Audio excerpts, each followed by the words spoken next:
En la segunda parte de mi libro, El yoga de la sabiduría, que contiene la traducción al español del Bhagavad Gita, de acuerdo a Gandhi, he incluido en el apartado tercero, como podéis ver,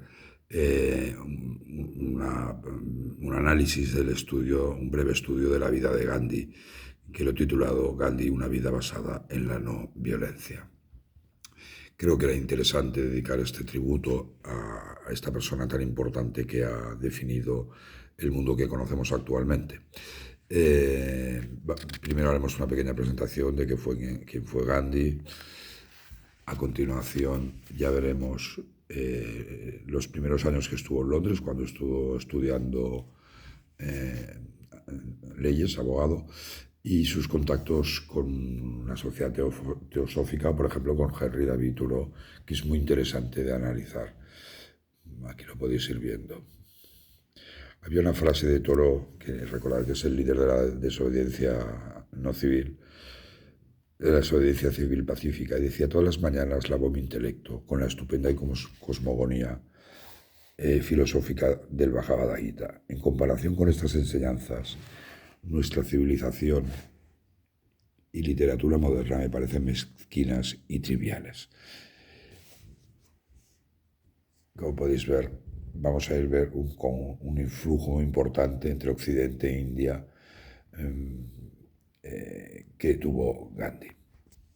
A continuación, estudiaremos un poco su estancia en Sudáfrica, y es donde realmente es un ensayo del principio de la no violencia y el satyagraha o devoción a la verdad, podría ser traducido.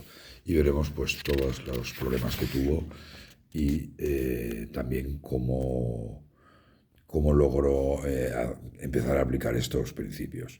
Y además, y muy interesante, las relaciones que tuvo con Leo Tolstoy, el gran novelista ruso, y de hecho la colonia, el ashram que fundó en Sudáfrica, pues le llamó Colonia Tolstoy. Es muy interesante la relación epistolar entre ambos genios. Y vemos de nuevo otra vez esa relación Occidente y con India. Y ya en 1915 regresa a India y ya es cuando empieza a planificar su lucha por la independencia pacífica de la India. Es muy interesante conocer la vida de Gandhi, es una aplicación práctica y directa del Bhagavad Gita. Recordar que lamentablemente, como había una frase de John Lennon que decía: Gandhi y Martin Luther King son los dos grandes ejemplos de personas no violentas que murieron violentamente. Recordar que fue un ortodoxo hindú quien asesinó a Gandhi, sobre todo por un tema relacionado con la partición de Israel, de Pakistán, perdón.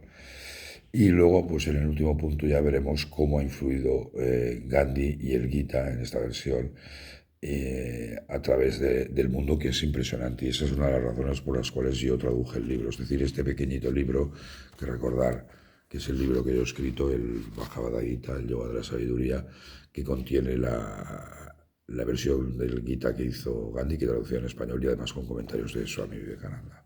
Aquí lo podéis ver.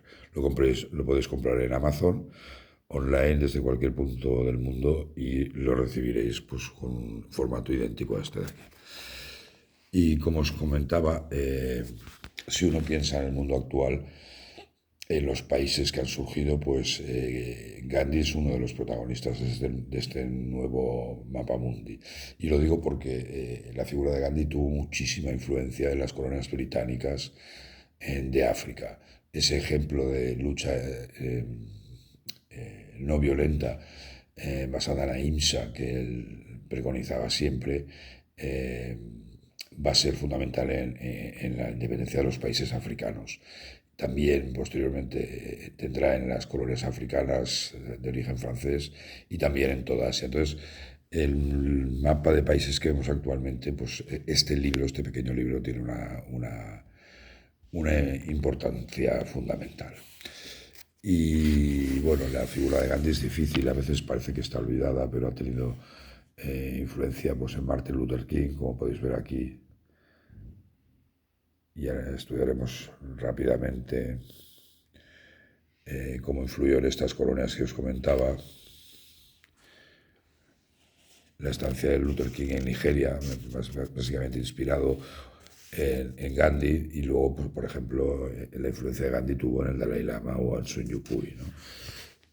Y al final, este sería el apartado dedicado a Gandhi, que es un pequeño tributo para esta versión del Bhagavad Gita, que os recuerdo, la podéis encontrar en mi libro, El Yoga de la Sabiduría, que contiene la traducción del Gita de acuerdo a Gandhi.